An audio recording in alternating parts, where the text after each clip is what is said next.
Welcome to the courtroom, where every word carries weight and every decision can change a life. Today we're diving into three gripping moments: a DUI plea, a trespassing confession, and a shocking GPS tether violation. From remorse to redemption, this session tests the boundaries of justice and second chances. Stay tuned, because by the end of this hearing, one man's freedom will hang on a single decision. Jack, what are you doing? Wait. And your paperwork.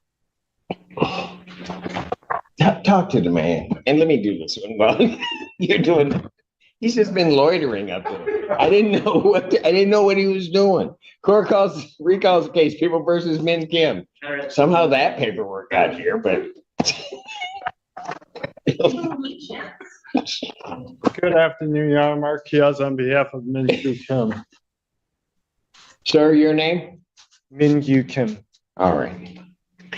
And the plea form that I have indicates that he's going to plead to the charge of operating while visibly impaired, the 93-day offense. Upon a successful plea to that charge, count one would be dismissed. That's the court's full understanding of the agreement. That's correct, Your Honor. That is correct, Your Honor. May I have him sworn? Raise your right hand. Do you solemnly swear and affirm the testimony you're about to give will be the truth, the whole truth, and nothing but the truth, so help you God? Yes. State your name. Min Kim. Sir, it is this court's understanding you're going to plead guilty to the charge of operating while visibly impaired. That is a misdemeanor punishable by up to 93 days in jail, up to a $300 fine plus court costs. The court could order community service and any rehabilitative programs the court deems necessary. The court could also order your vehicle immobilized, could order you to pay the cost of the prosecution as well as the cost of any emergency governmental services. You understand all of that, sir? Yes. Still wish to plead guilty? Yes, Your Honor. And to that charge, how do you plead? Guilty. Now, you understand that by pleading guilty, you will not have a trial of any kind. Yes, Your Honor. You signed an advice of rights form, is that correct? Yes, Your Honor. You have any question regarding any of those rights? No, Your Honor. Please look. Here's what's happening. Mr. Kim just pled guilty to operating while visibly impaired, a misdemeanor under Michigan law, carrying up to 93 days in jail and fines up to $300. But what's important here is that this plea dismisses a more serious charge. It's a strategic move, a classic courtroom exchange. Accept responsibility for a lesser offense to avoid a harsher penalty. What do you think? Fair trade-off or legal leniency? Look at paragraph 5. You'll see a copy on the podium there. Those are your rights, which are part of the trial. You understand that by pleading guilty, you'll be giving up those rights as well as all the rights on that form. Yes, Your Honor. You understand you're giving up your right to appeal of right. Yes, Your Honor. Are you on probation or parole? No, Your Honor. Has anybody promised you anything other than what's been stated here today on the record to get you to plead? No, Your Honor. Anybody threaten you or coerce you? No, Your Honor. You're doing this voluntarily Yes, Your Honor. of your own free will Yes, Your Honor. and because you believe that you're indeed guilty of this offense? Yes, Your Honor. On the date of In a shocking courtroom moment, a defendant admits he cut off his GPS tether before completing treatment. The judge listens as he begs for one last chance to turn his life around. But prosecutors want strict conditions after the violation. What will the judge decide? Probably around 4 drinks. Okay. Were you stopped by the police or was there an accident? There was no accident, Your Honor. I was just stopped by the police. All right. Why'd they stop you? I turned and I missed the corner, Your Honor. No. You're not disputing the right of the police to stop you in this case, are you? I am not, Your Honor. Okay. Were you ultimately arrested? Yes, Your Honor. All right. Were you taken to the hospital or to the police station? I was taken to the hospital first for a blood draw. Blood draw. All right. And what were the results of that? That number right there, 0.181, is more than double the legal limit. For context, in most U.S. states, 0.08 is the threshold for intoxication. The judge's calm tone hides the gravity of that figure. This wasn't just a few drinks. Yet Kim owns it without hesitation, a sign the plea deal was calculated and carefully advised. Would you say that honesty earns leniency, or should the consequences stay firm regardless? Blood test. It was 1.8. Or pardon? 0.181? Yes. All right. Do you have any reason to dispute those test results? No, Your Honor. Taking everything into consideration on that date and at that time, do you believe that your ability to operate that motor vehicle was visibly impaired due to your consumption of alcohol? Yes, Your Honor. All right. Sir, I do have to advise you that if you commit misconduct as defined by the Michigan court rule between today's date and the time of sentencing, that you would not be entitled, the court would not be bound by any evaluation on your case in regard to your sentencing, and you would not be entitled to withdraw your plea. You understand that? Yes, Your Honor. Counsel, are you aware of any other promises, threats, or other inducements which have led to this plea? No, Your Honor. None, Your Honor. All right. And have I complied with the court rule, and would it be proper to accept this defendant's plea? Yes, Your Honor. Yes, Your Honor. All right. Court will accept the defendant's plea to count two. Count one is dismissed. Defendant is referred to Von Swartz for an alcohol screening and assessment and the victim's impact panel. Sentencing in this matter will be October 22nd at 12 p.m. October 22nd, 2025, 12 noon. Will that work for you, counsel? I'm checking No, as wait. quick as I can. I love when somebody's got a paper calendar. I was going to mention that fact, Your Honor, but you're very observant. October 22nd at noon is fine. All right. Yeah, I'll set it for that time. Bond with its conditions will continue. And just like that, we move from a DUI to a trespass case. Notice how swiftly courtroom tempo changes. It's almost mechanical.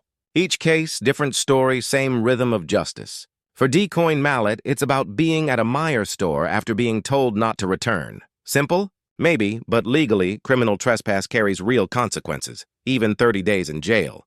The system doesn't measure guilt by drama. It measures it by law. Thank you, sir. Thank you, Your Honor.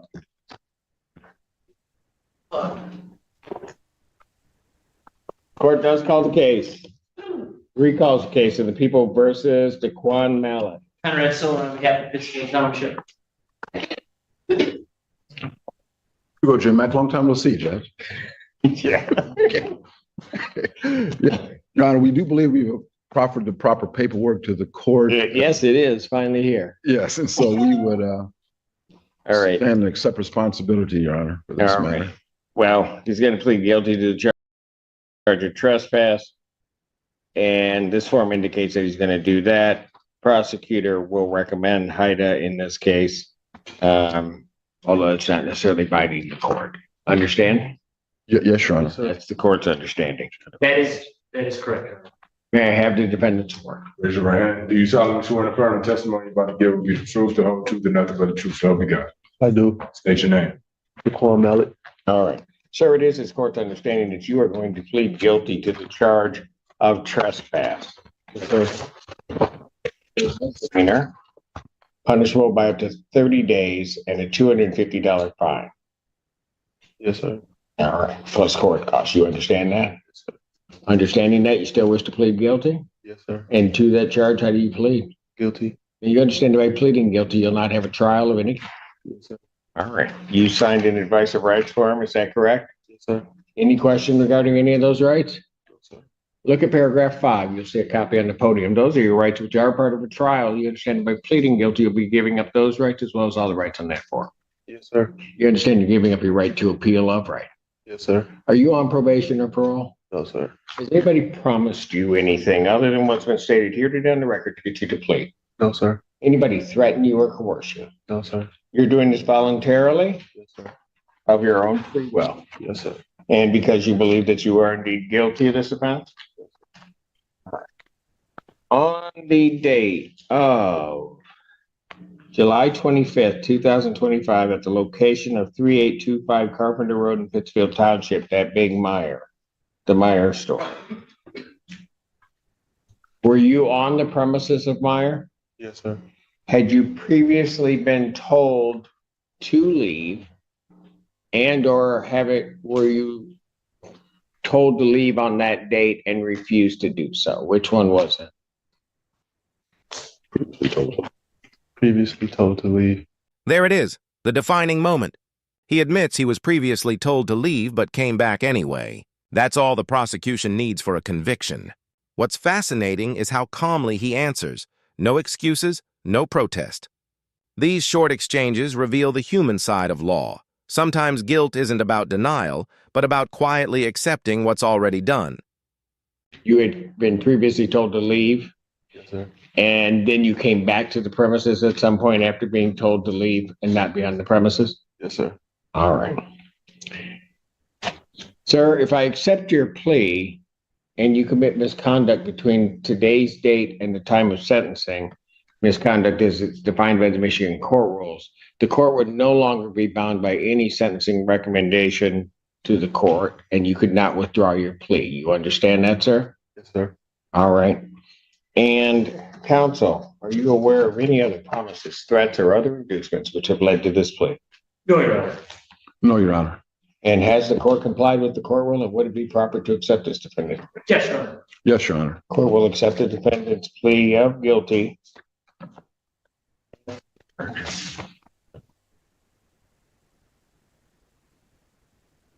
We thank the court for kindly considering height in this matter in the court's discretion. Understood. So what I will do is I'll refer the defendant to probation.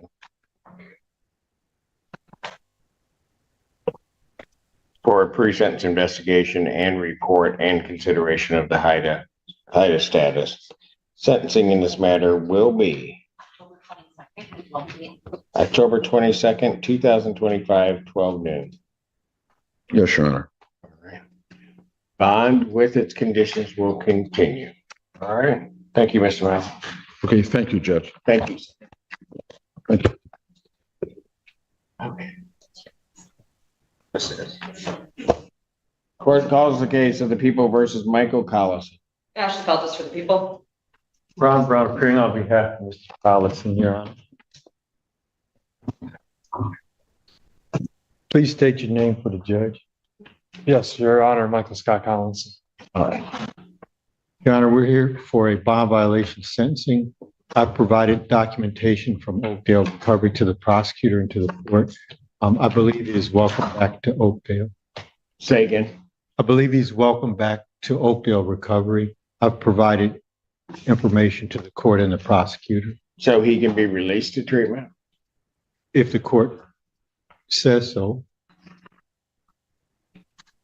Now this is where things get intense. Michael Collison, just days from completing rehab, cuts off his GPS tether.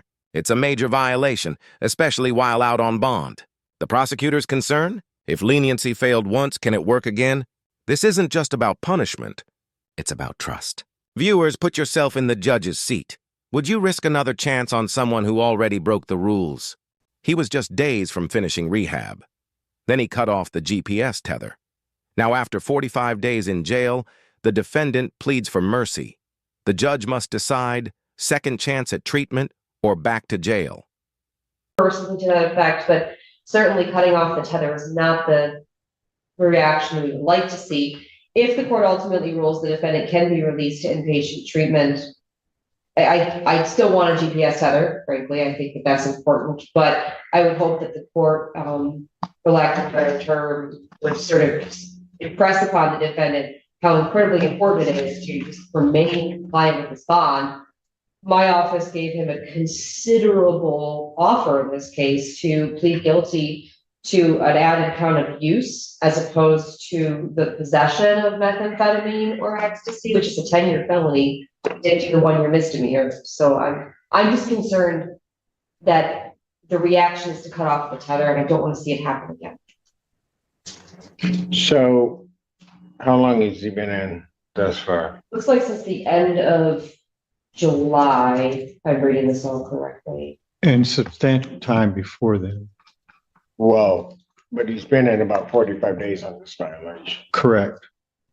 So what would make me think that releasing him back on a tether is going to work this time? I think We got a crazy story about, were you at the dentist? I was. There was a mix up with the timeline. So why'd you cut the tether?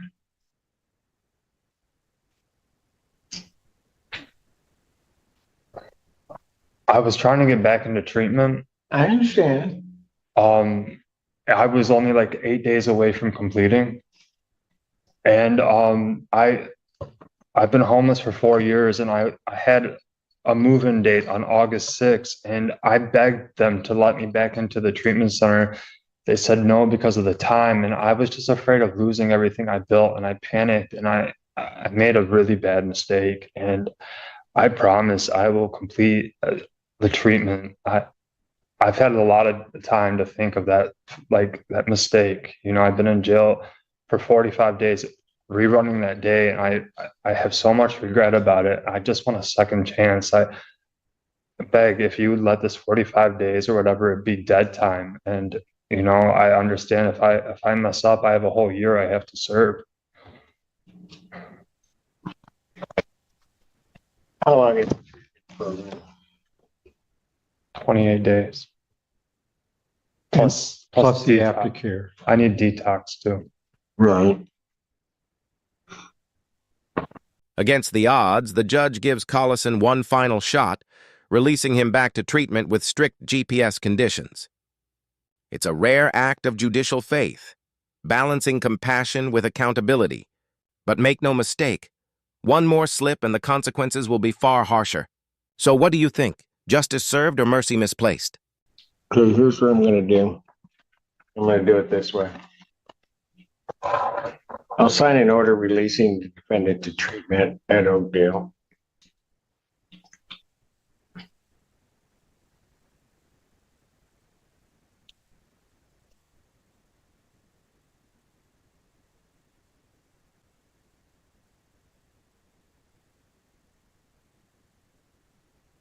I will adjourn his sentencing on the bond violation. You need to complete that program and be in the aftercare portion of things. Okay. Otherwise, you're gonna just say, I'll give you a second shot. Okay. All right? But we'll sign a new tether order. He'll be released to treatment, but he won't be released prior to placement on a GPS tether. And I'll adjourn his sentencing. If it's a 20-day program, you probably have some detail. You're right in there. I'll adjourn his sentencing November 5th, 2025 at 9. If it looks like he's not completely through at a good point, then let the court know. We'll figure out a date. Understood.